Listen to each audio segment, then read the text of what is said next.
ਜੀ ਸਰੋਤਿਓ, ਤਾਂ ਅੱਜ ਛੋਟੀ ਜਿਹੀ ਬ੍ਰੇਕ ਤੋਂ ਬਾਅਦ ਅਸੀਂ ਤੁਹਾਡੀ ਸੇਵਾ ਦੇ ਵਿੱਚ ਦੁਬਾਰਾ ਹਾਜ਼ਰ ਹਾਂ ਤੇ ਜਿੱਥੇ ਅਸੀਂ ਇਹ ਪ੍ਰੋਗਰਾਮ ਆਪ ਜੀ ਦੀ ਸੇਵਾ ਦੇ ਵਿੱਚ ਪੇਸ਼ ਕਰ ਰਹੇ ਹਾਂ ਸਾਹਿਬ ਸ੍ਰੀ ਗੁਰੂ ਅਰਜਨ ਦੇਵ ਮਹਾਰਾਜ ਜੀ ਦੀ ਸ਼ਹੀਦੀ ਪੁਰਬ ਨੂੰ ਮਨਾਉਂਦੇ ਹੋਇਆਂ।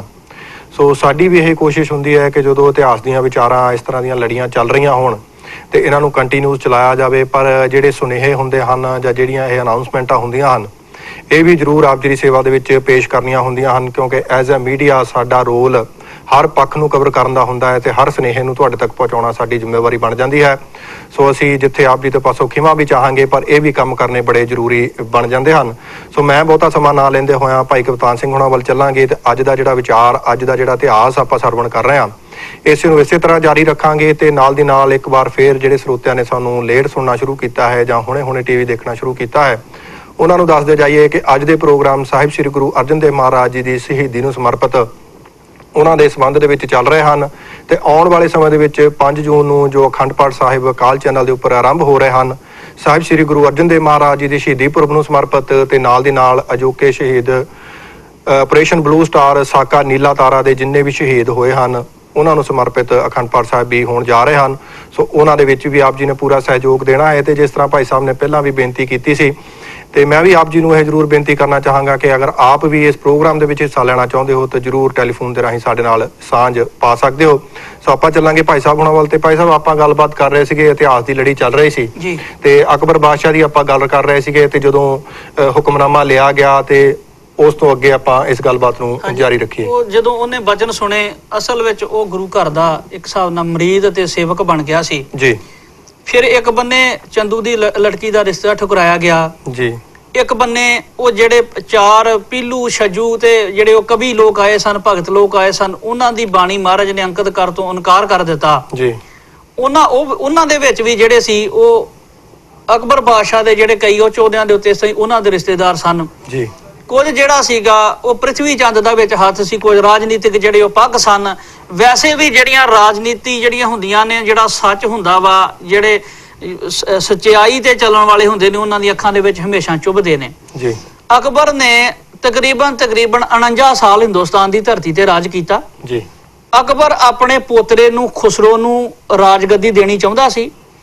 ਚੰਦੂ ਹੁਣਾਂ ਨੇ ਕੁਝ ਜਿਹੜੇ ਮੁਰਤਜ਼ਾ ਖਾਨ ਦੀ ਜਿਹਨੂੰ ਉਪਾਧੀ ਮਿਲੀ ਸੀ, ਕੁਝ ਇਹਨਾਂ ਲੋਕਾਂ ਨੇ ਜਹਾਂਗੀਰ ਜਿਹੜਾ ਸੀ ਅੱਤ ਦਾ ਸ਼ਰਾਬੀ ਕੁਆਬੀ ਬੰਦਾ ਸੀ, ਉਹਨੂੰ ਇਹਨਾਂ ਨੇ ਲਾਲਚ ਦਿੱਤਾ, ਗੱਦੀ ਦਾ ਰਾਜ ਦਾ ਲਾਲਚ ਦਿੱਤਾ ਜੀ ਵੀ ਅਸੀਂ ਤੈਨੂੰ ਗੱਦੀ ਦਵਾ ਸਕਦੇ ਆ, ਪਰ ਗੱਲ ਇਹ ਆ ਵੀ ਤੂੰ ਜਿਹੜਾ ਸਭ ਤੋਂ ਪਹਿਲਾਂ ਜਦੋਂ ਗੱਦੀ ਤੇ ਬਹੇਗਾ ਜਿਹੜਾ ਅਰਜਨ ਨਾਂ ਦਾ ਗੁਰੂ ਬਣ ਕੇ ਪੰਜਾਬ ਦੀ ਧਰਤੀ ਤੇ ਬੈਠਾ, ਜਿਹੜਾ ਹਿੰਦੂਆਂ ਨੂੰ ਤੇ ਸਿੱਖ ਬਣਾ ਰਿਹਾ ਔਰ ਨਾਲ ਭੋਲੇ ਭਾਲੇ ਮੁਸਲਮਾਨਾਂ ਨੂੰ ਹੀ ਆਪਣੇ ਮਰੀਦ ਬਣਾ ਰਿਹਾ, ਤੂੰ ਸਭ ਤੋਂ ਪਹਿਲਾਂ ਉਹਨੂੰ ਸਜ਼ਾ ਦੇਂਗਾ। ਅਸਲ ਵਿੱਚ ਜਹਾਂਗੀਰ ਦਾ ਨਾਂ ਸੀ ਸ਼ਹਿਜ਼ਾਦਾ ਸਲੀਮ ਜੀ।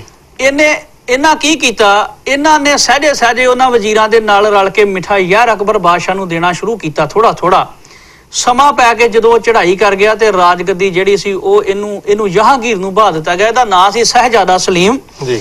ਇਹਨੇ ਫਿਰ ਆਪਣਾ ਨਾਂ ਜਹਾਂਗੀਰ ਰੱਖਿਆ। ਜਹਾਂ ਦਾ ਅਰਥ ਹੁੰਦਾ ਜਹਾਨ ਤੇ ਗੀਰ ਦਾ ਅਰਥ ਹੁੰਦਾ ਵਾ ਮੁੱਠੀ, ਵੀ ਸਾਰਾ ਹਿੰਦੁਸਤਾਨ ਸਾਰਾ ਜਹਾਨ ਮੇਰੀ ਮੁੱਠੀ ਦੇ ਵਿੱਚ ਹੈ ਜੀ।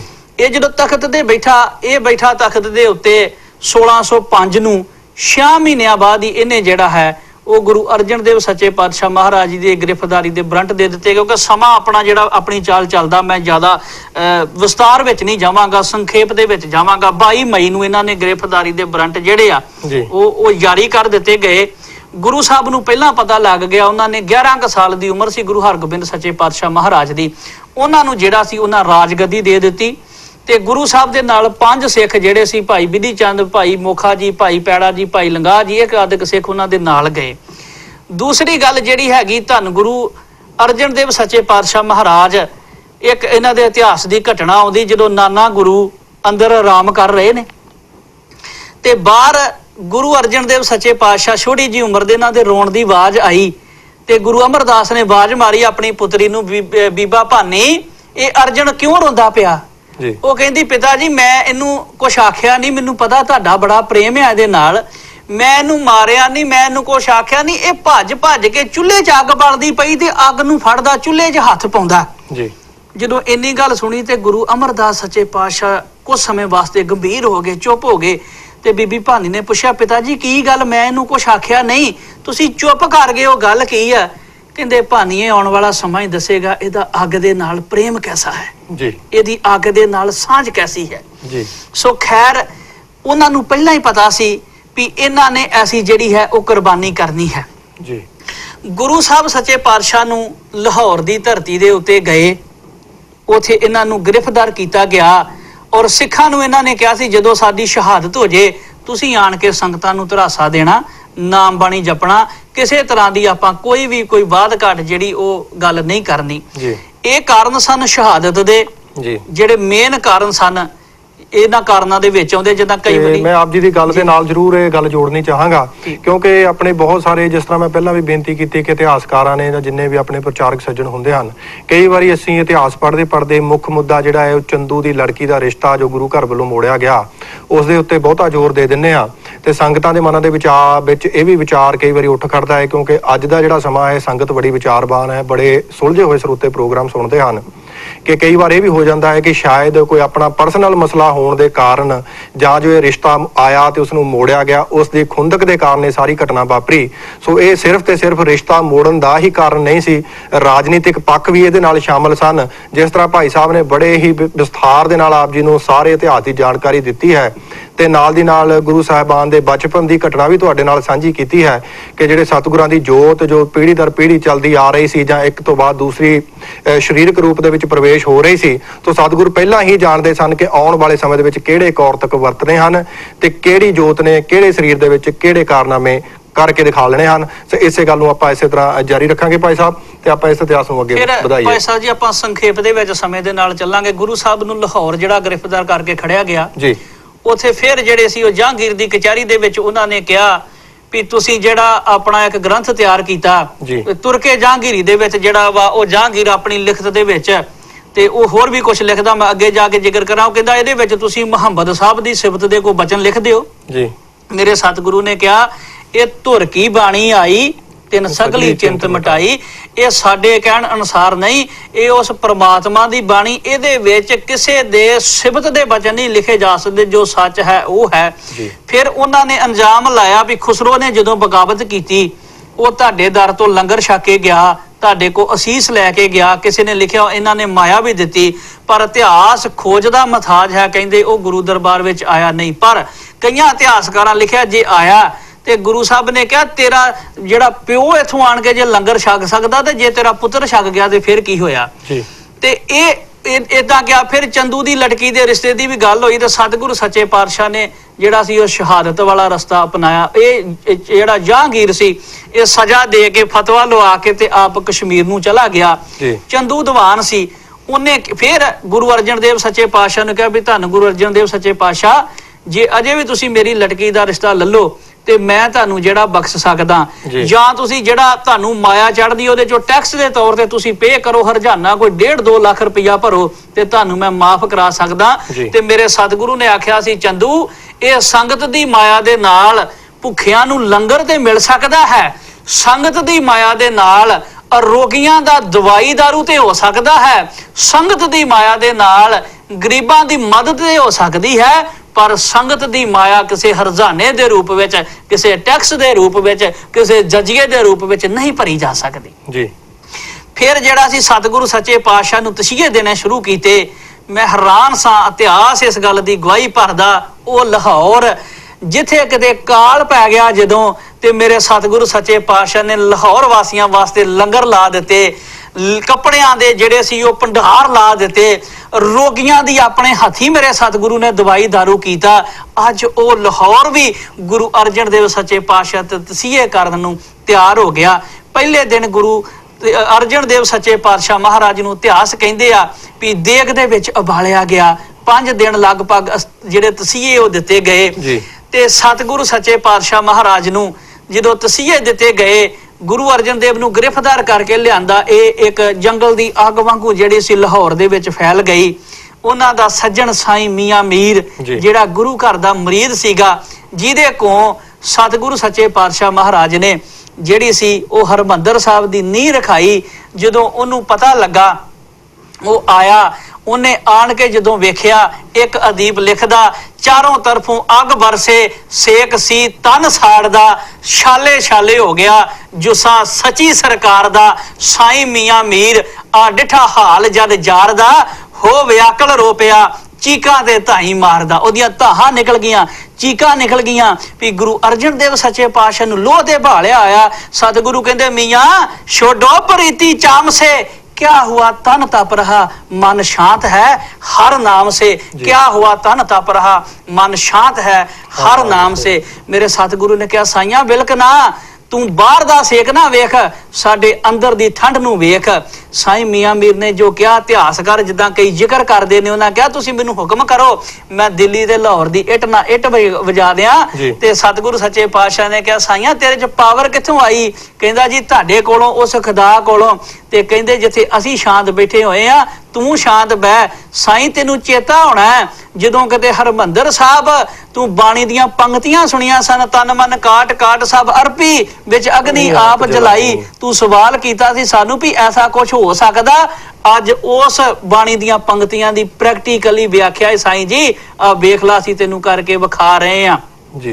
साईं बड़ा तपिया उस समय, पर मेरे सतगुरु ने कहा, साईं मियां मीर सानू जेड़ा हरमंदर दी तख्त दे उत्ते बह के आनंद आउंदा सी, असीं अज ओह आनंद इत्थे माण रहे हां। सानू जेड़ा तरनताਰਨ साहब बैठ के आनंद आउंदा सी, साडे अंदर दी अज भी ठंडक ओह वा। सानू जेड़ा किते गोइंदवाल दी धरती ते आनंद आया, साडे अंदर दे अज भी ओह ही आनंद आ। ते गुरमुख प्यारिओ, उन्हां कहा, साईं तू ठंडा हो, तू फिकर ना कर। ते सतगुरु सच्चे पातशाह ने साईं नूं ऐ ठंडिया करके जेड़ा ओ तोरिया। ते भाई बघेल सिंह जी गुरु साहब नूं जदों ये तसीहे दिते गए, ते जेड़ा चंदू दीवान वेखो किन्ना उस समय, अज जेठ दा महीना 50 डिग्री टैंपरेचर आ अज इंडिया दी पंजाब दी धरती दे उत्ते जेड़ा चल रहा 47 तो 50, 45 तो 50। जेठ दा महीना गर्म, सूरज बड़ा गर्म है, तती तवी गर्म है। सतगुरु नूं तपाउण वाले एक इतिहासकार दे मैनूं बचन बड़े वधिया लगे। गुरु अर्जन देव नूं तपाउण दा बड़ा यतन कीता गया, पर गुरु साहब तपे नहीं किते। उन्हां दी रिश्ते च लगदी भरजाई करमों ने गुरु नूं तपाउण दा यतन कीता। जिथे अज अकाल तख्त साहब दे मगरले बन्ने एक गुरुद्वारा साहब है गुरु का महल, जिथे गुरु साहब दी रिहाइश हुंदी सी। गुरु साहब उथों तैयार हो के हरिमंदर च आउण वास्ते निकले ने, ते करमों ने सोचा मैं कूड़े दा एक टोकरा इन्हां दे उत्ते सुੱਟ दियांगी, भरे बाजार विच मैनूं ये कुछ बोलणगे ते मैं इन्हां दी बदनामी करांगी जी। तपाउण दा यतन कीता, जिहड़ी मैं गल कर रहा। जो टोकरा सुटिया उहदे उत्ते, ते महाराज सच्चे पातशाह ने धन गुरु रामदास दा नाम लिया ते वापस घर गए, इशनान कीता, बस्तर बदले ते हरमंदर साहब आ गए। उन्हें सोचा कुछ बोलणगे, बोले नहीं। अगले दिन उन्हें बाल्टे दे विच चिकड़ गारा घोल के गुरु साहब दे सीस च पाया भी इन्हां दे शरीर भिजेगा, दाड़े दे उत्ते चिकड़ पएगा, फिर गर्मी च आण के कुछ बोलणगे ते मैं भरे दरबार च इन्हां दी नरादरी करांगी। अगले दिन भी इदां आया। सतगुरु गुरु अर्जन देव सच्चे पातशाह ने धन गुरु रामदास कह के फिर वापस चले गए ने। घर जाके इशनान कीता। माता गंगा जी ने पुछया ए की? कहंदे ए उस परमात्मा दी रजा दे विच है। मैं बेनती कर रहा, घर तो तपाउण दा यतन कीता, लाहौर दे विच तती तवी ते भाल के तपाउण दा यतन कीता, पर मेरे गुरु तपे नहीं। चंदू वर्गे उथे गर्म बैठे पए ने। एक विद्वान लिखदा, चंदू चंदरा चंद चढ़ाउण लगा, कहंदा इस लोह नूं जरा तपाओ छेती, सूरज ला के पीस के रेत इस दी, अर्जन गुरु दे सीस विच पाओ छेती। अगों मेरे सतगुरु हस के कहण लगे, ओए चंदू तेनू ते लोह तपाउण दा ढंग कोई ना, जेड़ा रंग शहीदी मंगदी है इस लोह दा ओ रंग कोई ना, इस लोह दा ओ रंग कोई ना। मेरे सतगुरु सच्चे पातशाह कहंदे तेन ते लोह टपाउण दा ढंग नहीं। वेखो जदों साईं ने कहा, मेरे सतगुरु सच्चे पातशाह ने कहा, साईं जी बाणी दियां पंक्तियां ने, चंदन चंद ना सरद रुत, मूल ना मिटही घाम। वेखो भाई बघेल सिंह जी, चंदन दी लकड़ बड़ी ठंडी हुंदी है। जदों सप दे अंदर दा जहर ओनू तंग करदा ना, वो फिर चंदन दी ठंडक नूं जाके चूसदा, नूं आराम मिलदा। चांदनी रात बड़ी ठंडी हुंदी, जदों चंद्रमा चंदन चंद ना सरद रुत, सर्दी दे दिन बड़े ठंडे हुंदे ने। पर महाराज कहंदे मूल ना मिटही घाम। इन्ना कुछ ठंडा हुंदियां होया अंदर दी तपश नूं नहीं मिटा सकदे। पर साईं जी असीं बड़े आनंद दे विच हां, तुसीं फिकर ना करो, ये उस परमात्मा दी मौज है। ते साईं जी असीं दो नीहां रखणियां सन, एक असीं तुहाडे कोल रखाई, एक अज असीं शहादत दा ऐसा बूटा ला चले आ। ਆਉਣ ਵਾਲੇ ਸਮੇਂ ਤੱਕ ਜਦੋਂ ਤੱਕ ਦੁਨੀਆ ਰਹੇਗੀ ਜ਼ਬਰ ਤੇ ਜ਼ੁਲਮ ਦੇ ਖਿਲਾਫ ਸਿੱਖ ਕੌਮ ਸ਼ਹਾਦਤਾਂ ਦਿੰਦੀ ਰਹੇਗੀ। ਸਤਿਗੁਰੂ ਸੱਚੇ ਪਾਤਸ਼ਾਹ ਨੇ ਕਿਹਾ, ਸਾਈਆਂ ਅਸੀਂ ਤੇਰੇ ਦਿਲ ਦੀ ਜਾਣ ਲਈ, ਤੂੰ ਮੇਰੇ ਦਿਲ ਦੀ ਜਾਣੀ ਨਹੀਂ। ਅਸੀਂ ਰੱਖਣੀਆਂ ਸਨ ਦੋ ਨੀਹਾਂ, ਇੱਕ ਹਰਮੰਦਰ ਦੀ, ਇੱਕ ਸ਼ਹੀਦੀ ਦੀ। ਇਹ ਚਾਹ ਸੀ ਸਾਡੇ ਅੰਦਰ ਦੀ। ਕਹਿੰਦੇ ਅਸੀਂ ਦੋ ਨੀਹਾਂ ਰੱਖਣੀਆਂ ਸਨ, ਇਹਦੇ ਵਿੱਚ ਕਿਤੇ ਵਿਥ ਨਾ ਪੈ ਜੇ, ਰੈਰ ਰਲ ਜੇ ਸਾਡੇ ਫਕਰਾਂ ਦੀ। ਕਹਿੰਦੇ ਅਸੀਂ ਦੋ ਨੀਹਾਂ ਰੱਖਣੀਆਂ ਸਨ, ਇੱਕ ਤੇਰੇ ਕੋ ਰਖਾਈ, ਇੱਕ ਅਸੀਂ ਆਪ ਜਿਹੜੀ ਹੈ ਉਹ ਨੀਂਹ ਰੱਖੀ। ਤੇ ਭਾਈ ਬਘੇਲ ਸਿੰਘ ਜੀ ਸਾਈਂ ਮੀਆਂ ਮੀਰ ਨਮਸਕਾਰ ਕਰਕੇ ਉਸ ਸਮੇਂ ਜਿਹੜਾ ਸੀ ਚੱਲ ਗਿਆ। ਪਰ ਜਿਹੜਾ ਸ਼ਹੀਦੀ ਦਾ ਬੂਟਾ ਲਾਇਆ, ਜਿਵੇਂ ਅਕਾਲ ਚੈਨਲ ਤੇ 5 ਤੋਂ 7 ਜੂਨ ਨੂੰ ਜਿਹੜਾ ਦਿਹਾੜਾ ਅੱਜ ਗੁਰੂ ਅਰਜਨ ਦੇਵ ਸੱਚੇ ਪਾਤਸ਼ਾਹ ਦੀ ਸ਼ਹਾਦਤ ਹੈ, ਇਹ ਅਕਾਲ ਚੈਨਲ ਤੇ ਸ੍ਰੀ ਅਖੰਡ ਪਾਠ ਸਾਹਿਬ ਆਰੰਭ ਹੋ ਕੇ 5 ਤੋਂ 7 ਜੂਨ ਨੂੰ ਮਨਾਇਆ ਜਾ ਰਿਹਾ। ਇਹ ਉਹ ਸ਼ਹਾਦਤਾਂ ਨੇ ਜਿਹੜੀ ਗੁਰੂ ਅਰਜਨ ਦੇਵ ਸੱਚੇ ਪਾਤਸ਼ਾਹ ਨੇ ਬੂਟੇ ਨੂੰ ਸਿੰਜਿਆ ਆਪਣੇ ਲਹੂ ਦੇ ਨਾਲ। ਐਸਾ ਬੂਟਾ ਲਾਇਆ ਸਾਧ ਸੰਗਤ, ਅੱਜ ਉਹਨਾਂ ਸ਼ਹੀਦਾਂ ਨੂੰ, ਉਹਨਾਂ ਦੇ ਪਵਿੱਤਰ ਖੂਨ ਨੂੰ ਸਿਜਦਾ ਕਰਨ ਵਾਸਤੇ ਇਹ ਅਕਾਲ ਚੈਨਲ ਨੇ ਸੰਗਤ ਦੇ ਸਹਿਯੋਗ ਨਾਲ ਉਪਰਾਲਾ ਕੀਤਾ। ਆਪਾਂ ਸਾਰਿਆਂ ਰਲ ਮਿਲ ਕੇ ਸੇਵਾ ਕਰਨੀ ਹੈ, ਮਾਇਕ ਤੌਰ ਤੇ ਵੀ ਹਿੱਸੇ ਪਾਉਣੇ ਆ। ਭਾਵੇਂ ਉਹ ਪੁਰਾਣੇ ਸਮੇਂ ਦੀ ਗੱਲ ਸ਼ਹਾਦਤ ਦੀ ਹੋਵੇ ਤੇ ਭਾਵੇਂ ਅੱਜ ਉਸ ਬੂਟੇ ਦੇ ਕਰੂੰਬਲੀਆਂ ਨਿੱਕੇ ਨਿੱਕੇ ਫੁੱਲ 18-19 ਸਾਲ ਦੇ ਭਾਈ ਜਸਪਾਲ ਸਿੰਘ ਦੇ ਰੂਪ ਦੇ ਵਿੱਚ ਸ਼ਹਾਦਤਾਂ ਹੋਣ। ਇਹ ਸ਼ਹੀਦੀਆਂ ਦਾ ਜਿਹੜਾ ਪ੍ਰਵਾਹ ਹੈ ਇਹ ਰਹਿੰਦੀ ਦੁਨੀਆ ਤੱਕ ਜ਼ਬਰ ਜ਼ੁਲਮ ਦੇ ਖਿਲਾਫ ਭਾਈ ਬਘੇਲ ਸਿੰਘ ਜੀ ਇਸੇ ਤਰ੍ਹਾਂ ਚੱਲਦਾ ਰਹੇਗਾ। ਤੇ ਬਹੁਤ ਸੋਹਣਾ ਭਾਈ ਸਾਹਿਬ ਨੇ ਬੜਾ ਸੰਗਤਾਂ ਦੇ ਨਾਲ ਵਿਚਾਰ ਸਾਂਝੇ ਕੀਤੇ ਹਨ। ਆਪ ਜੀ ਨੂੰ ਸਾਰੇ ਇਤਿਹਾਸ ਦੀ ਕੋਸ਼ਿਸ਼ ਕੀਤੀ ਹੈ ਕਿ ਜਾਣਕਾਰੀ ਦਿੱਤੀ ਜਾ ਸਕੇ, ਕਿਉਂਕਿ ਆਉਣ ਵਾਲੇ ਸਮੇਂ ਦੇ ਵਿੱਚ ਇਸ ਇਤਿਹਾਸ ਨੂੰ ਆਪਣੇ ਬੱਚਿਆਂ ਤੱਕ ਪਹੁੰਚਾਉਣਾ ਸਾਡੀ ਜ਼ਿੰਮੇਵਾਰੀ ਬਣਦੀ ਹੈ, ਸਾਡਾ ਫਰਜ਼ ਬਣਦਾ ਹੈ। ਤੇ ਪਿੱਛੇ ਜੇ ਆਪ ਜੀ ਨੇ ਖਬਰਾਂ ਵੀ ਸੁਣੀਆਂ ਹੋਣਗੀਆਂ ਤੇ ਐਸੇ ਉਪਰਾਲੇ ਪਹਿਲਾਂ ਵੀ ਕੀਤੇ ਗਏ ਹਨ ਜ਼ਾਲਮ ਸਰਕਾਰਾਂ ਵੱਲੋਂ ਤੇ ਅੱਜ ਵੀ ਕੀਤੇ ਜਾ ਰਹੇ ਹਨ ਕਿ ਸਿੱਖ ਕੌਮ ਦਾ ਇਤਿਹਾਸ ਜਿਹੜਾ ਹੈ ਉਸ ਨੂੰ ਵਿਗਾੜਿਆ ਜਾਵੇ, ਤਾਂ ਜੋ ਅਸੀਂ ਜਿਹੜੀ ਆਪਣੀ ਤਾਕਤ ਹੈ ਜਾਂ ਜਿਹੜੀ ਸਾਡੀ એનર્ਜੀ ਹੈ ਹਰਮੰਦਰ ਸਾਹਿਬ ਤੋਂ ਅਸੀਂ ਪ੍ਰਾਪਤ ਕਰਦੇ ਹਾਂ, ਸਾਡੇ ਇਤਿਹਾਸ ਤੋਂ ਜਿਹੜੀ ਸਾਨੂੰ ਸੇਧ ਮਿਲਦੀ ਹੈ, ਜੇਕਰ ਉਸ ਨੂੰ ਵਿਗਾੜ ਦਿੱਤਾ ਜਾਵੇ ਤਾਂ ਆਉਣ ਵਾਲੀਆਂ ਨਸਲਾਂ ਕਿਸੇ ਭੁਲੇਖੇ ਵਿੱਚ ਪੈ ਸਕਣ। ਤੇ ਅੱਜ ਦੇ ਇਸ ਪ੍ਰੋਗਰਾਮ ਦੇ ਵਿੱਚ ਮੈਂ ਇਹ ਜ਼ਰੂਰ ਬੇਨਤੀ ਕਰਨਾ ਚਾਹਾਂਗਾ ਕਿ ਆਪ ਜੀ ਨੇ ਵੀ ਇਹ ਸੁਣਿਆ ਹੋਵੇਗਾ ਕਿ ਜਿੱਥੇ ਅਸੀਂ ਅੱਜ ਇਤਿਹਾਸ ਸਰਵਣ ਕੀਤਾ, ਜਿੱਥੇ ਸਤਿਗੁਰੂ ਮਹਾਰਾਜ ਜੀ ਦੇ ਬਚਪਨ ਦੀਆਂ ਘਟਨਾਵਾਂ ਨੂੰ ਤੇ ਉਹਨਾਂ ਦੇ ਅੰਤਮ ਦਿਨ ਤੱਕ, ਸ਼ਹੀਦੀ ਦਿਨ ਤੱਕ ਆਪਾਂ ਸਾਰਾ ਇਤਿਹਾਸ ਫਰੋਲ ਕੇ ਵੇਖੀਏ, ਉਹਦੇ ਨਾਲ ਤੁਲਨਾ ਕਰੀਏ, ਫਿਰ ਸਾਨੂੰ ਪਤਾ ਲੱਗਦਾ ਹੈ ਕਿ ਸਤਿਗੁਰੂ ਮਹਾਰਾਜ ਜੀ ਦਾ ਹਿਰਦਾ ਕਿੰਨਾ ਕੁ ਠੰਡਾ ਸੀ ਤੇ ਜਿਹੜੀ ਸ਼ਹਾਦਤ ਦਿੱਤੀ ਗਈ ਇਸ ਦੇ ਕਾਰਨ ਕੀ ਸਨ ਤੇ ਸਤਿਗੁਰੂ ਮਹਾਰਾਜ ਜੀ ਨੇ ਰਸਤਾ ਇਹ ਕਿਉਂ ਚੁਣਿਆ। ਕਿਉਂਕਿ ਅੱਜ ਦੇ ਸਮੇਂ ਦੇ ਵਿੱਚ ਵੀ ਇਹ ਮਿਲਾਵਟ ਕੀਤੀ ਜਾ ਰਹੀ ਹੈ ਕਿ ਸਤਿਗੁਰੂ ਮਹਾਰਾਜ ਤਸੀਹੇ ਨਾ ਝੱਲਦੇ ਹੋਏ, ਇਹ ਤਪਸ਼ ਨਾ ਸਹਾਰਦੇ ਹੋਏ ਆਪਣੀ ਸ਼ਹੀਦੀ ਦੇ ਗਏ। ਤੇ ਇੱਥੋਂ ਤੱਕ ਵੀ ਉਹਨਾਂ ਨੇ ਲਿਖਣ ਦੀ ਕੋਸ਼ਿਸ਼ ਕੀਤੀ ਹੈ ਕਿ ਸਤਿਗੁਰੂ ਮਹਾਰਾਜ ਜੀ ਨੇ ਸ਼ਹੀਦੀ ਨਹੀਂ ਦਿੱਤੀ, ਉਹਨਾਂ ਨੇ ਸੁਸਾਈਡ ਕੀਤਾ ਕਿਉਂਕਿ ਉਹ ਦੁੱਖ ਤਕਲੀਫਾਂ ਝੱਲ ਨਹੀਂ ਸਕੇ। ਸੋ ਗੁਰੂ ਪਿਆਰਿਓ, ਜਿੱਥੇ ਅਕਾਲ ਚੈਨਲ ਕੋਸ਼ਿਸ਼ ਕਰ ਰਿਹਾ ਹੈ ਕਿ ਅਸੀਂ ਸੱਚੀ ਗੱਲ, ਸਹੀ ਗੱਲ ਤੁਹਾਡੇ ਤੱਕ ਪਹੁੰਚਾਈਏ, ਸੋ ਤੁਹਾਡਾ ਵੀ ਫਰਜ਼ ਬਣਦਾ ਹੈ ਕਿ ਅਸੀਂ ਇਸ ਇਤਿਹਾਸ ਨੂੰ ਸੰਭਾਲੀਏ, ਆਉਣ ਵਾਲੀ ਪੀੜ੍ਹੀ ਨੂੰ ਅਸੀਂ ਆਪਣਾ ਇਤਿਹਾਸ ਜ਼ਰੂਰ ਦੇ ਕੇ ਜਾਈਏ। ਕਿਉਂਕਿ ਅਸੀਂ ਬਹੁਤ ਕੋਸ਼ਿਸ਼ ਕਰਦੇ ਹਾਂ ਕਿ ਆਉਣ ਵਾਲੇ ਸਮੇਂ ਦੇ ਵਿੱਚ ਸਾਡੇ ਬੱਚੇ ਸੁਖੀ ਰਹਿਣ, ਚੰਗੇ ਘਰ ਬਣਾ ਕੇ ਦੇਈਏ, ਚੰਗੀ ਵਿੱਦਿਆ ਦੇ ਕੇ ਜਾਈਏ, ਸਾਡੀ ਪ੍ਰਾਪਰਟੀ ਦਾ ਜਿੰਨਾ ਵੀ ਹਿੱਸਾ ਬਣਦਾ ਹੈ ਸਾਡੇ ਬੱਚਿਆਂ ਨੂੰ ਮਿਲੇ, ਕੋਈ ਹੋਰ ਨਾ ਖੋ ਕੇ ਲੈ ਜਾਏ। ਗੁਰੂ ਪਿਆਰਿਓ, ਜਿਹੜਾ ਸਾਡਾ ਇਤਿਹਾਸ ਹੈ, ਸਿੱਖ ਹੋਣ ਦਾ ਜਿਹੜਾ ਅਸੀਂ ਮਾਣ ਮਹਿਸੂਸ ਕਰਦੇ ਹਾਂ, ਸਿੱਖ ਪੰਥ ਦੇ ਵਿੱਚ ਜਨਮ ਲੈਣ ਦਾ ਜਿਹੜਾ ਹੱਕ ਸਾਨੂੰ ਮਿਲਿਆ ਹੈ, ਇਸ ਹੱਕ ਨੂੰ ਵੀ ਅਸੀਂ ਅੱਗੇ ਤੋਰ ਕੇ ਜਾਈਏ ਤੇ ਇਤਿਹਾਸ ਨੂੰ ਅੱਗੇ ਦੇ ਕੇ ਜਾਈਏ। ਜਿੱਥੇ ਅਸੀਂ ਆਪਣੇ ਕਾਰੋਬਾਰੀ, ਆਪਣੇ ਜੀਵਨ ਦੀਆਂ ਕਦਰਾਂ ਕੀਮਤਾਂ ਨੂੰ ਸਮਝਦੇ ਹੋਏ ਆਪਣਾ ਬਾਕੀ ਸਾਰਾ ਕੁਝ ਆਪਣੇ ਬੱਚਿਆਂ ਨੂੰ ਦੇ ਕੇ ਜਾਣਾ ਹੈ। ਸੋ ਮੇਰੇ ਸਤਿਗੁਰੂ ਜਿਹੜਾ ਉਪਦੇਸ਼ ਸਾਨੂੰ ਦੇ ਕੇ ਗਏ ਹਨ ਉਸ ਨੂੰ ਵੀ ਦਿਲ 'ਚ ਵਸਾਈਏ ਤੇ ਆਪਣੇ ਬੱਚਿਆਂ ਨੂੰ ਵੀ ਅਸੀਂ ਇਹ ਦੇ ਕੇ ਜਾਈਏ। ਸੋ ਕੋਸ਼ਿਸ਼ ਕਰੀਏ ਕਿ ਅਸੀਂ ਇਹਨਾਂ ਪ੍ਰੋਗਰਾਮਾਂ ਦੇ ਵਿੱਚ ਵੀ ਹਿੱਸਾ ਲਈਏ ਤੇ ਜਿੰਨੇ ਵੀ ਸਾਡੇ ਪ੍ਰੋਗਰਾਮ ਚੱਲ ਰਹੇ ਹਨ, ਜਿੰਨੇ ਵੀ ਕਥਾਵਾਚਕ, ਜਿੰਨੇ ਵੀ ਸੱਚ ਦੀ ਗੱਲ ਕਰਨ ਵਾਲੇ, ਸੱਚ ਤੇ ਪਹਿਰਾ ਦੇਣ ਵਾਲੇ ਸਾਡੇ ਵੀਰ ਆਪ ਜੀ ਦੀ ਸੇਵਾ ਦੇ ਵਿੱਚ ਵਿਚਰ ਰਹੇ ਹਨ, ਉਹਨਾਂ ਨੂੰ ਵੀ ਭਰਪੂਰ ਸਾਥ ਦੇਵੋ ਤਾਂ ਜੋ ਉਹਨਾਂ ਨੂੰ ਵੀ ਹੌਸਲਾ ਮਿਲੇ ਤੇ ਆਉਣ ਵਾਲੇ ਸਮੇਂ ਦੇ ਵਿੱਚ ਇਤਿਹਾਸ ਦੀਆਂ ਖੋਜਾਂ ਹੋ ਸਕਣ ਤੇ ਜਿਹੜੇ ਪੱਖ ਸਾਡੇ ਤੋਂ ਓਹਲੇ ਰਹਿ ਗਏ ਹਨ ਉਹ ਆਪ ਜੀ ਦੀ ਸੇਵਾ ਦੇ ਵਿੱਚ ਲੈ ਕੇ ਹਾਜ਼ਰ ਹੁੰਦੇ ਰਹੀਏ। ਸੋ ਮੈਂ ਦੁਬਾਰਾ ਬੇਨਤੀ ਕਰਦਾ ਜਾਵਾਂ ਕਿ ਆਉਣ ਵਾਲੀ 5 ਜੂਨ ਨੂੰ ਜੋ ਅਖੰਡ ਪਾਠ ਸਾਹਿਬ ਅਕਾਲ ਚੈਨਲ ਦੇ ਉੱਪਰ ਆਰੰਭ ਹੋ ਰਹੇ ਹਨ, ਉਹਨਾਂ ਦੇ ਵਿੱਚ ਵੀ ਆਪਾਂ ਜ਼ਰੂਰ ਹਿੱਸਾ ਪਾਉਣਾ ਹੈ। ਬਹੁਤ ਹੀ ਪੰਥਕ ਬੁਲਾਰੇ, ਸਤਿਗੁਰੂ ਮਹਾਰਾਜ ਦੀ ਬਾਣੀ ਦਾ ਜਿੱਥੇ 3 ਦਿਨ ਪ੍ਰਵਾਹ ਚੱਲਣਾ ਹੈ, ਬੜੇ ਰਾਗੀ ਸਿੰਘਾਂ ਨੇ ਤੇ ਬੜੇ ਵਿਦਵਾਨ ਸੱਜਣਾ ਨੇ ਵੀ ਹਿੱਸਾ ਲੈਣਾ ਹੈ। ਆਪਾਂ ਜ਼ਰੂਰ ਪ੍ਰੋਗਰਾਮਾਂ ਨੂੰ ਦੇਖੀਏ, ਸੁਣੀਏ, ਜਿੱਥੇ ਤੱਕ ਹਾਜ਼ਰੀਆਂ ਭਰ ਸਕਦੇ ਹਾਂ ਹਾਜ਼ਰੀਆਂ ਭਰੀਏ ਤੇ ਜੇਕਰ ਅਸੀਂ ਕੋਈ ਮਾਇਕ ਤੌਰ ਤੇ ਸਹਾਇਤਾ ਕਰ ਸਕਦੇ ਹਾਂ ਉਹ ਵੀ ਜ਼ਰੂਰ ਕਰੀਏ।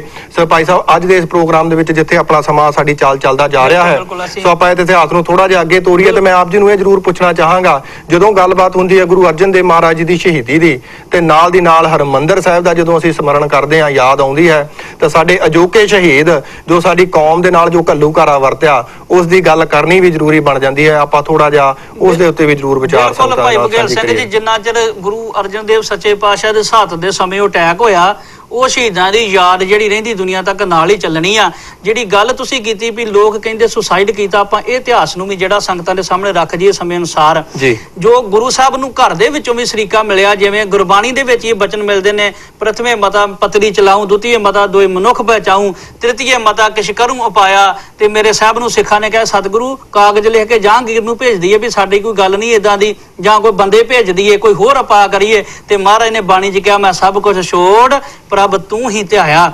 ਜਦੋਂ ਸਾਈਂ ਮੀਆਂ ਮੀਰ ਆਇਆ ਮੇਰੇ ਸਤਿਗੁਰ ਸੱਚੇ ਪਾਤਸ਼ਾਹ ਨੇ, ਉਦੋਂ ਉਹਨੂੰ ਵੀ ਸਾਈਂ ਨੂੰ ਕਿਹਾ, ਜਦੋਂ ਤਪਿਆ ਹੋਇਆ ਵੀ ਇਹ ਕੀ ਵਰਪਰਿਆ, ਉਹ ਕਹਿੰਦਾ ਕੱਚਾ ਘਰੀਣ ਦਾ ਘਰ ਸਾਈਂ, ਵਿੱਚ ਜਿੰਦ ਨਮਾਨਣੀ ਬਹਿ ਗਈ ਹੈ, ਕੀ ਲਿਪਣਾ ਇਸ ਕੋਠੜੇ ਦਾ, ਇਹਦੀ ਕੰਧ ਦਵੱਲਿਓਂ ਢਹਿ ਗਈ ਹੈ, ਮੌਤ ਦੀ ਸੇਜ ਤੇ ਅਸਾਂ ਨੇ ਸੌ ਜਾਣਾ ਹੈ, ਮੰਜੀ ਚਿਖਾ ਤੇ ਅਸਾਂ ਦੀ ਡਹਿ ਗਈ ਹੈ। ਮੀਆਂ ਮੀਰ ਸਿਰ ਦਿੱਤਿਆਂ ਬਾਜ ਨਹੀਂ ਗੱਲ ਬਣਨੀ, ਇੱਕ ਖੇਡ ਅਵਲੜੀ ਪੈ ਗਈ ਹੈ। ਸਤਿਗੁਰ ਸੱਚੇ ਪਾਤਸ਼ਾਹ ਨੂੰ ਤਸੀਹੇ ਦੇ ਕੇ ਤੇ ਭਾਈ ਬਘੇਲ ਸਿੰਘ ਜੀ ਗੁਰੂ ਸਾਹਿਬ ਨੂੰ ਇਸ ਤਰ੍ਹਾਂ ਤਸੀਹੇ ਦਿੱਤੇ ਗਏ। ਇਹ ਇੱਕ ਚੰਗੇਜ਼ੀ ਕਾਨੂੰਨ ਸੀ। ਇਹ ਚੰਗੇਜ਼ੀ ਕਾਨੂੰਨ ਇੱਕ ਐਸਾ ਚੰਗੇਜ਼ ਖਾਨ ਦੀ ਸਭਾ ਦੇ ਵਿੱਚ ਬਣਿਆ ਸੀ ਵੀ ਰੱਬ ਦੇ ਵਿੱਚ ਰੰਗੇ ਫਕੀਰਾਂ ਨੂੰ ਜਦੋਂ ਮਾਰਨਾ ਹੋਵੇ ਇਸ ਤਰੀਕੇ ਨਾਲ ਸ਼ਹੀਦ ਕਰੋ ਵੀ ਉਹਨਾਂ ਦੇ ਖੂਨ ਦਾ ਇੱਕ ਕਤਰਾ ਵੀ ਜ਼ਮੀਨ ਤੇ ਨਾ ਡਿੱਗੇ। ਜੇ ਕਤਰਾ ਵੀ ਜ਼ਮੀਨ ਤੇ ਖੂਨ ਦਾ ਡਿੱਗ ਪਿਆ ਤੇ ਉੱਥੇ ਲੱਖਾਂ ਸ਼ਹੀਦ ਪੈਦਾ ਹੋ ਜਾਣਗੇ। ਇਸ ਕਰਕੇ ਗੁਰੂ ਸਾਹਿਬ ਨੂੰ ਉਸ ਤਰੀਕੇ ਦੇ ਨਾਲ ਜਿਹੜੇ ਸੀ ਦੇਗ 'ਚ ਬਾਲਿਆ ਗਿਆ, ਤਵੀ ਤੇ ਬਿਠਾਇਆ, ਸਰੀਰ 'ਚ ਰੇਤ ਪਾਈ ਵੀ ਖੂਨ ਜਿਹੜਾ ਉਹ ਬਾਹਰ ਨਾ ਨਿਕਲੇ। ਤੇ ਗੁਰਮੁਖ ਪਿਆਰਿਓ ਅਖੀਰ ਦੇ ਉੱਤੇ ਕਿਉਂਕਿ ਸਮਾਂ ਜਿਹੜਾ ਸਮਾਪਤੀ ਵੱਲ ਜਾ ਰਿਹਾ, ਮੈਂ ਬੇਨਤੀ ਕਰਾਂ ਕਿਉਂਕਿ ਸੁਸਾਈਡ ਉਹ ਬੰਦਾ ਕਰਦਾ ਜਿਹੜਾ ਬੰਦਾ ਆਪਣੇ ਜੀਵਨ ਦੀ ਬਾਜੀ ਹਾਰ ਜਾਂਦਾ, ਜਿਹੜਾ ਬੰਦਾ ਆਪਣੇ ਜੀਵਨ ਤੋਂ ਤੰਗ ਆ ਜਾਂਦਾ, ਕਦੀ ਉਦਾਂ ਬੰਦਾ ਕੋਈ ਸੁਸਾਈਡ ਨਹੀਂ ਕਰਦਾ। ਪਰ ਵਿਦਵਾਨਾਂ ਨੇ ਜਿਹੜੇ ਗੱਲ ਕਹੇ ਨੇ, ਜਦੋਂ ਗੁਰੂ ਕਲਗੀਧਰ ਸੱਚੇ ਪਾਤਸ਼ਾਹ ਨੇ ਬਦਾਵੇ ਵਾਲੇ ਸਿੰਘਾਂ ਨਾਲ ਰਾਮੇਆਣੇ ਦੀ ਧਰਤੀ ਤੇ ਗੱਲ ਹੋਈ, ਇੱਕ ਕਵੀ ਨੇ ਬੜਾ ਪਿਆਰਾ ਲਿਖਿਆ। ਉਦੋਂ ਉਹ ਭਾਗ ਸਿੰਘ ਝਬਾਲੀਏ ਦੇ ਚੌਧਰੀਆਂ ਨੂੰ ਸਤਿਗੁਰੂ ਨੇ ਕਿਹਾ ਸੀ, ਜਦੋਂ ਉਹਨਾਂ ਨੇ ਕਿਹਾ ਸੀ ਅਸੀਂ ਸੁਲ੍ਹਾ ਕਰਾ ਦਿੰਦੇ ਹਾਂ ਲਾਹੌਰ ਦੇ ਨਾਲ ਤੁਹਾਡੀ, ਤੇ ਉਦੋਂ ਮੇਰੇ ਸਤਿਗੁਰੂ ਨੇ ਕਿਹਾ ਜੋ ਇੱਕ ਦੀਪ ਨੇ ਲਿਖਿਆ, ਕੀ ਗੁਰੂ ਅਰਜਨ ਦਰਿਆਏ ਨਹੀਂ ਰੋੜਿਆ। ਇਹਦਾ ਮਤਲਬ ਇਹ ਗੁਰੂ ਸਾਹਿਬ ਨੂੰ ਦਰਿਆ 'ਚ ਰੋੜਿਆ ਗਿਆ, ਧੱਕੇ ਦੇ ਨਾਲ ਜਿਹੜਾ ਰੋੜਿਆ ਗਿਆ। ਮੈਂ ਜ਼ਿਕਰ ਕਰਾਂਗਾ ਅੱਗੇ, ਕੀ ਗੁਰੂ ਅਰਜਨ ਦਰਿਆਏ ਨਹੀਂ ਰੋੜਿਆ, ਕੀ ਤੇਗ ਬਹਾਦਰ ਸੀਸ ਨਹੀਂ ਤੋੜਿਆ, ਕੀ ਸੀਰਫੁਰ ਨਹੀਂ ਕਹਾਏ, ਕੀ ਬੱਚੇ ਤੇ ਨਹੀਂ ਮਰਵਾਏ। ਕੀ ਗੁਰੂ ਤੇਗ ਬਹਾਦਰ ਦਾ ਸੀਸ ਨਹੀਂ ਚਾਂਦਨੀ ਚੌਂਕ 'ਚ ਲੱਗਾ, ਦੁੱਧ ਪੀਂਦੇ ਬੱਚੇ ਨੀਹਾਂ 'ਚ ਸ਼ਹੀਦ ਨਹੀਂ ਕੀਤੇ। ਗੁਰਮੁਖ ਪਿਆਰਿਓ ਗੁਰੂ ਅਰਜਨ ਦੇਵ ਸੱਚੇ ਪਾਤਸ਼ਾਹ ਮਹਾਰਾਜ ਨੂੰ ਜਿਹੜਾ ਸੀ ਉਹ ਤਸੀਹੇ ਦੇ ਕੇ ਤੇ ਮੁੜ ਕੇ ਜਦੋਂ ਤੁਸੀਂ ਵੇਖੋ ਜਿਹੜਾ ਅੱਗ ਦੇ ਨਾਲ ਸਰੀਰ ਝੁਲਸਿਆ ਹੋਵੇ ਉਹਨੂੰ ਠੰਡੇ ਪਾਣੀ ਉਹਦੇ ਉੱਤੇ ਪਾਓ ਤੇ ਕਿੰਨੀ ਤਕਲੀਫ ਹੋਏਗੀ। ਉਹ ਤਸੀਹੇ ਦੇ ਰਹੇ ਸਨ ਸਤਿਗੁਰੂ ਸੱਚੇ ਪਾਤਸ਼ਾਹ ਮਹਾਰਾਜ ਨੂੰ।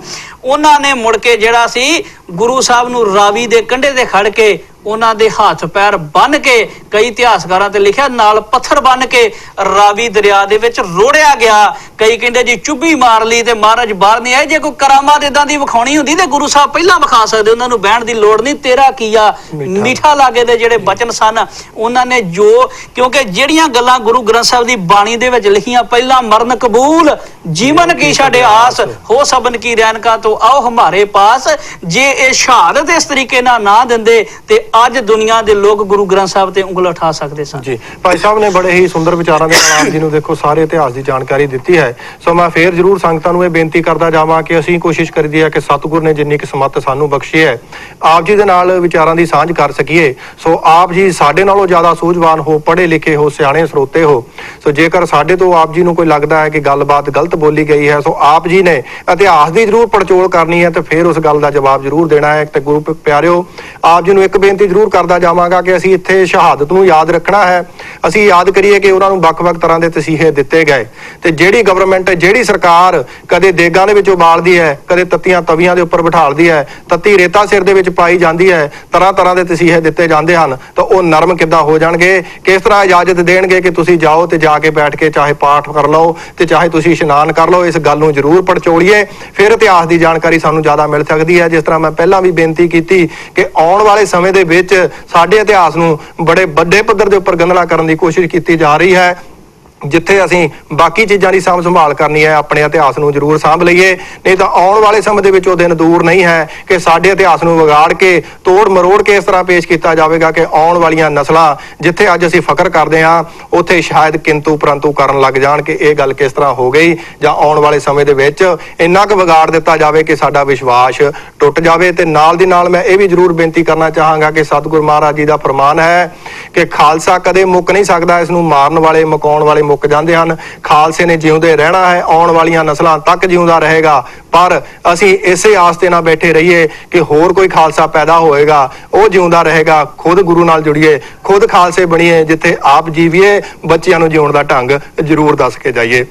ਸੋ ਭਾਈ ਸਾਹਿਬ, ਆਪਾਂ ਗੱਲਬਾਤ ਕਰ ਰਹੇ ਸੀਗੇ ਗੁਰੂ ਅਰਜਨ ਦੇਵ ਮਹਾਰਾਜ ਜੀ ਦੀ ਸ਼ਹੀਦੀ ਤੇ ਮੈਂ ਪਹਿਲਾਂ ਵੀ ਜਿਸ ਤਰ੍ਹਾਂ ਜ਼ਿਕਰ ਕੀਤਾ ਹੈ ਕਿ ਉਹਨਾਂ ਦੀ ਸ਼ਹੀਦੀ ਦਾ ਇਤਿਹਾਸ ਆਪਾਂ ਸਰਵਣ ਕਰਾਇਆ, ਤੇ ਜਿੰਨਾ ਚਿਰ ਗੁਰੂ ਅਰਜਨ ਦੇਵ ਮਹਾਰਾਜ ਜੀ ਦੀ ਸ਼ਹੀਦੀ ਦੀ ਗੱਲ ਹੁੰਦੀ ਰਹਿਣੀ ਹੈ, ਉਹਨਾਂ ਚਿਰ ਦਰਬਾਰ ਸਾਹਿਬ ਦੀ ਵੀ ਗੱਲ ਹੁੰਦੀ ਰਹਿਣੀ ਹੈ, ਅਜੋਕੇ ਸ਼ਹੀਦਾਂ ਦੀ ਵੀ ਗੱਲ ਹੁੰਦੀ ਰਹਿਣੀ ਹੈ।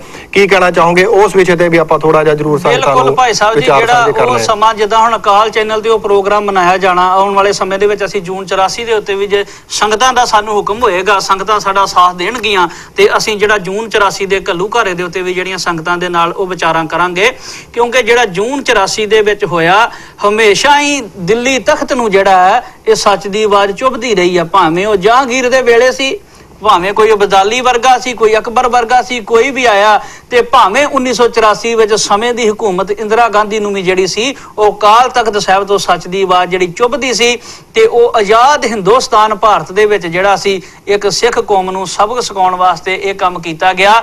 ਇਸ ਇਤਿਹਾਸ ਨੂੰ ਸੰਗਤਾਂ ਦੇ ਸਾਹਮਣੇ ਲਿਆਉਣ ਵਾਸਤੇ ਜਿਹੜਾ ਅਕਾਲ ਚੈਨਲ ਨੇ ਉਪਰਾਲਾ ਕੀਤਾ, ਜੋ 5 ਤੋਂ 7 ਜੂਨ ਨੂੰ ਜਿਹੜਾ ਹੈ ਉਹ ਸੰਗਤਾਂ ਦੇ ਸਾਹਮਣੇ ਸਾਰਾ ਇਤਿਹਾਸ ਆਉਣਾ। ਤੇ ਇਹੋ ਹੀ ਸੰਗਤਾਂ ਨੂੰ ਬੇਨਤੀ ਹੈ ਕਿ ਵੱਧ ਚੜ ਕੇ ਇਸ ਪ੍ਰੋਗਰਾਮ ਨੂੰ ਜਿਹੜਾ ਹੈ ਕਾਮਯਾਬ ਬਣਾਉਣ ਵਾਸਤੇ, ਸ਼ਹੀਦਾਂ ਦੇ ਪਵਿੱਤਰ ਖੂਨ ਨੂੰ ਸਿਜਦਾ ਕਰਨ ਵਾਸਤੇ, ਉਹਨਾਂ ਮਹਾਨ ਸ਼ਹੀਦਾਂ ਦੀ ਕੁਰਬਾਨੀ ਨੂੰ ਆਪਣੇ ਦਿਲੋਂ ਸਿਜਦਾ ਕਰਨ ਵਾਸਤੇ ਆਪਣੇ ਹੱਥੀਂ ਸੇਵਾ ਕਰੀਏ, ਬਣਦਾ ਯੋਗਦਾਨ ਦਈਏ। ਜਿਵੇਂ ਭਾਈ ਬਘੇਲ ਸਿੰਘ ਜੀ ਪਿਛਲੇ ਦਿਨੀ ਹਾਲੈਂਡ ਤੋਂ ਮਾਤਾ ਸੁਰਿੰਦਰ ਕੌਰ ਜੀ ਆਏ ਸਨ, ਤੇ ਉਹ 150 ਯੂਰੋ ਦੀ ਜਿਹੜੀ ਸੀ ਸੇਵਾ ਅਖੰਡ ਪਾਠ ਸਾਹਿਬ ਵਾਸਤੇ ਕਰਕੇ ਗਏ ਸਨ।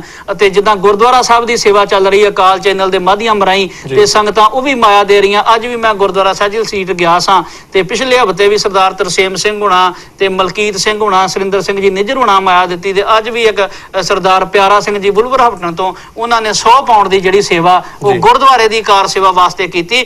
ਇਸੇ ਤਰ੍ਹਾਂ ਸੰਗਤਾਂ ਸਹਿਯੋਗ ਅਕਾਲ ਚੈਨਲ ਨੂੰ ਦੇਣ, ਜੋ ਅਕਾਲ ਚੈਨਲ ਪ੍ਰੋਜੈਕਟ ਲੈ ਕੇ ਆ ਰਿਹਾ, ਤੇ ਤਾਂ ਅੱਜ ਮੀਡੀਆ ਦਾ ਯੁੱਗ ਹੈ। ਅੱਜ ਸੈਂਟਰ ਸਰਕਾਰ ਅੱਗੇ ਤੇ ਸਾਡੇ ਤੇ ਹਮਲੇ ਕਰਦੀ ਰਹੀ ਬੰਦੂਕਾਂ ਗੋਲੀਆਂ ਦੇ ਨਾਲ। 78 ਦੇ ਵਿੱਚ ਹੋਏ, 84 ਦੇ ਵਿੱਚ ਹੋਏ, 84 ਤੋਂ ਲੈ ਕੇ 92 93 ਤੱਕ ਪੰਜਾਬ ਦੀ ਨੌਜਵਾਨੀ ਨੂੰ ਟੈਂਕਾਂ ਤੋਪਾਂ ਤੇ ਗੋਲੀਆਂ ਦੇ ਨਾਲ ਤੇ ਬਲੂ ਪ੍ਰੂਫ ਗੱਡੀਆਂ ਦੇ ਨਾਲ ਜਿਹੜਾ ਦਰੜਿਆ ਗਿਆ। ਅੱਜ ਸੈਂਟਰ ਸਰਕਾਰ ਸਾਡੇ ਤੇ ਹਮਲੇ ਕਰ ਰਹੀ ਜੇ ਨਸ਼ੇ ਦੇ ਰੂਪ ਦੇ ਵਿੱਚ। ਅੱਜ ਜੇ ਸਾਡੇ ਕੋਲ ਮੀਡੀਆ ਹੈਗਾ, ਇਹਦਾ ਸਾਥ ਦੇ ਕੇ ਅਸੀਂ ਆਵਾਜ਼ ਬੁਲੰਦ ਕਰੀਏ ਤੇ ਆਪਣੇ ਘਰਾਂ ਨੂੰ, ਆਪਣੇ ਪਿੰਡਾਂ ਨੂੰ, ਆਪਣੇ ਇਲਾਕਿਆਂ ਨੂੰ ਅੱਜ ਨਸ਼ੇ ਦੀਆਂ ਗੋਲੀਆਂ ਤੇ ਨਸ਼ੇ ਦੀਆਂ ਤੋਪਾਂ ਰਾਹੀਂ ਜਿਹੜਾ ਅੱਜ ਪੰਜਾਬ ਦੀ ਨੌਜਵਾਨੀ ਨੂੰ ਬਰਬਾਦ ਕੀਤਾ ਜਾ ਰਿਹਾ, ਇਹ ਮੀਡੀਆ ਦੀ ਬਦੌਲਤ ਅਸੀਂ ਬਚਾ ਸਕਦੇ ਹਾਂ। ਨਹੀਂ ਤੇ ਇਸ ਤਰੀਕੇ ਦੇ ਨਾਲ ਸਾਡੇ ਤੇ ਹੁਣ ਹਮਲਾ ਹੋ ਰਿਹਾ ਜੇ, ਪੰਜਾਬ ਦੀ ਨੌਜਵਾਨੀ ਨੂੰ ਬਿਲਕੁਲ ਖਤਮ ਕੀਤਾ ਜਾ ਰਿਹਾ। ਸੋ ਭਾਈ ਸਾਹਿਬ, ਮੈਂ ਧੰਨਵਾਦ ਕਰਨਾ ਚਾਹਾਂਗਾ ਤੁਹਾਡਾ। ਬਹੁਤ ਸੋਹਣੇ ਵਿਚਾਰ ਤੁਸੀਂ ਸਾਡੇ ਨਾਲ ਸਾਂਝੇ ਕੀਤੇ, ਤੇ ਅੰਤ ਦੇ ਵਿੱਚ ਸਾਡਾ ਸਮਾਂ ਜਿਹੜਾ ਤਕਰੀਬਨ ਆਪਣੇ ਅੰਤ ਪੜਾਅ ਤੱਕ ਪਹੁੰਚ ਗਿਆ ਹੈ। ਆਪ ਜੀ ਦੇ ਨਾਲ ਜ਼ਿਆਦਾ ਲੰਮੀਆਂ ਗੱਲਾਂ ਬਾਤਾਂ ਅਸੀਂ ਨਹੀਂ ਕਰ ਸਕਾਂਗੇ। ਇਹੀ ਬੇਨਤੀ ਕਰਨਾ ਚਾਹਾਂਗੇ ਕਿ ਇਹਨਾਂ ਸ਼ਹੀਦੀ ਸਮਾਗਮਾਂ ਨੂੰ ਮਨਾਉਣਾ ਤਦੇ ਹੀ ਸਫਲ ਹੈ ਜੇਕਰ ਅਸੀਂ ਇਹਨਾਂ ਤੋਂ ਕੋਈ ਸਿੱਖਿਆ ਲਈਏ, ਤੇ ਜਿੱਥੇ ਸਾਡੇ ਹੱਕ ਦੀ, ਪੱਖ ਦੀ, ਸੱਚ ਦੀ ਗੱਲ ਹੋ ਰਹੀ ਹੈ, ਕੋਈ ਵੀ ਮੀਡੀਆ ਹੋਵੇ ਉਸ ਦਾ ਸਾਥ ਦਈਏ, ਤੇ ਜਿੱਥੇ ਇਹ ਪ੍ਰੋਗਰਾਮਾਂ ਨੂੰ ਅਸੀਂ ਮਨਾਉਣਾ ਹੈ ਉੱਥੇ ਉਹਨਾਂ ਦੀ ਸਪੋਰਟ ਕਰੀਏ, ਚਾਹੇ ਉਹ ਪ੍ਰੋਗਰਾਮਾਂ ਦੇ ਵਿੱਚ ਹਾਜ਼ਰੀ ਭਰ ਕੇ ਹੋਵੇ, ਚਾਹੇ ਉਹਨਾਂ ਪ੍ਰੋਗਰਾਮਾਂ ਨੂੰ ਚਲਾਉਣ ਵਿੱਚ ਉਹਨਾਂ ਦੀ ਮਾਇਕ ਸਹਾਇਤਾ ਕਰਕੇ ਹੋਵੇ। ਸੋ ਜ਼ਰੂਰ ਦੇਖਣਾ ਹੈ। ਤੇ ਨਾਲ ਦੀ ਨਾਲ ਬਹੁਤ ਧੰਨਵਾਦ ਕਰਾਂਗੇ ਸੰਗਤਾਂ ਦਾ, ਕਿਉਂਕਿ ਕਈ ਵਾਰ ਬਹੁਤ ਸਾਰੀਆਂ ਸੰਗਤਾਂ ਦੇ ਫੋਨ ਪ੍ਰੋਗਰਾਮ ਤੋਂ ਬਾਅਦ ਵਿੱਚ ਵੀ ਆਉਂਦੇ ਹਨ। ਜਿਹੜੀਆਂ ਸੰਗਤਾਂ ਪ੍ਰੋਗਰਾਮਾਂ ਦੇ ਵਿੱਚ ਹਿੱਸਾ ਨਹੀਂ ਲੈਂਦੀਆਂ, ਉਹਨਾਂ ਦਾ ਵੀ ਮੈਂ ਧੰਨਵਾਦ ਕਰਨਾ ਚਾਹਾਂਗਾ। ਬਹੁਤ ਸਾਰੇ ਵੀਰਾਂ ਨੇ, ਸਾਡੀਆਂ ਮਾਤਾਵਾਂ ਨੇ ਫੋਨ ਕਰਕੇ ਸਾਨੂੰ ਐਸੇ ਵਿਸ਼ਿਆਂ ਦੇ ਉੱਪਰ ਬੋਲਣ ਵਾਸਤੇ ਵੀ ਕਿਹਾ ਹੈ, ਜੋ ਆਉਣ ਵਾਲੇ ਸਮੇਂ ਦੇ ਵਿੱਚ ਅਸੀਂ ਤੁਹਾਡੀ ਸੇਵਾ ਦੇ ਵਿੱਚ ਲੈ ਕੇ ਹਾਜ਼ਰ ਹੋਵਾਂਗੇ।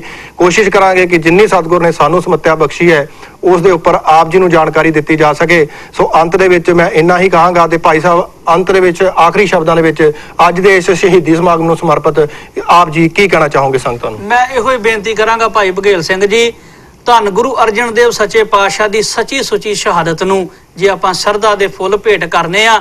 ਉਹਨਾਂ ਨੇ ਗੁਰਬਾਣੀ ਦਾ ਜਹਾਜ਼, ਸ਼ਬਦ ਦਾ ਬੇੜਾ ਸਾਨੂੰ ਦਿੱਤਾ। ਗੁਰੂ ਗ੍ਰੰਥ ਸਾਹਿਬ ਦੇ ਨਾਲ ਜੁੜ ਕੇ ਪੰਜਾਂ ਪਿਆਰਿਆਂ ਕੋ ਅੰਮ੍ਰਿਤ ਦੀ ਦਾਤ ਲੈ ਕੇ ਅੰਮ੍ਰਿਤਧਾਰੀ ਹੋ ਕੇ ਸ਼ਬਦ ਗੁਰੂ ਨੂੰ ਮੰਨੀਏ, ਦੇਹ ਧਾਰੀਆਂ ਤੋਂ ਪਾਸਾ ਵਟੀਏ। ਜਿਹੜੇ ਦੇਹ ਧਾਰੀ ਦੱਬੀ ਪਖੰਡੀ ਨੇ, ਸਰੀਰ ਕਰਕੇ ਸਾਨੂੰ ਆਪਣੇ ਨਾਲ ਜੋੜਦੇ ਪਏ ਨੇ ਤੇ ਗੁਰੂ ਨਾਲੋਂ ਸਾਨੂੰ ਤੋੜਦੇ ਪਏ, ਤਾਂ ਹੀ ਸਾਡੀ ਸੱਚੀ ਸੁੱਚੀ ਸ਼ਰਧਾਂਜਲੀ ਹੈ।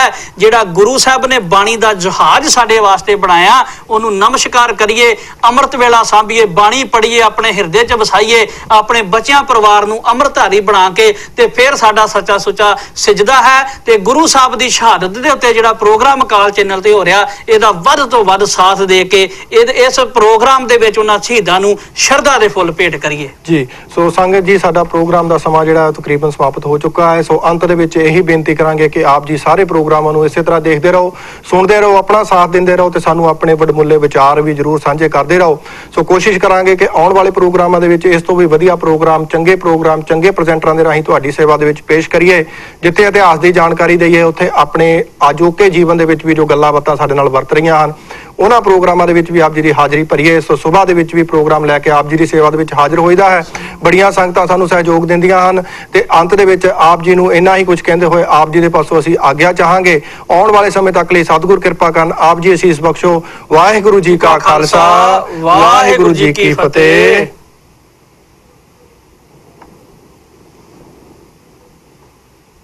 Thank you.